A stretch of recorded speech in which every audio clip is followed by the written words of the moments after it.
વાત કરીએ તો સ્વામિનારાયણ સંપ્રદાયના સંતો દ્વારા દેવી દેવતાઓ વિશે કરવામાં આવેલી અપમાનજનક ટિપ્પણીઓના મુદ્દે વિશ્વ હિન્દુ પરિષદ વચ્ચે મેદાને આવી છે। વીએચપીએ આ નિવેદનોને સખત રીતે વખોડ્યા છે અને તેને સનાતન ધર્મની વિરુદ્ધ ગણાવ્યું છે।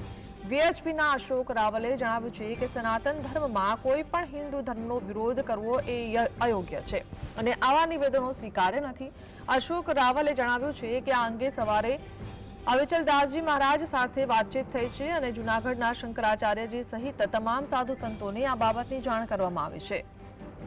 વીએચપીએ આ મુદ્દાને ગંભીરતાથી લઈને આગામી સમયમાં તમામ સાધુ સંતોને એકઠા કરવાનો નિર્ણય લીધો છે જેથી આ વિવાદ પર વિચાર વિમર્શ કરીને યોગ્ય પગલાં લઈ શકાય।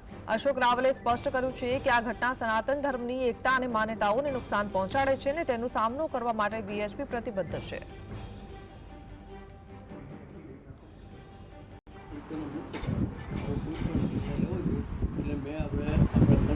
अखिल भारतीय संत समितिना अध्यक्ष श्री अविचल देवाचार्यजी महाराज है एमनी साथे पण मैं बातचीत करी है। एमने पण एक पत्र लख्यो छे।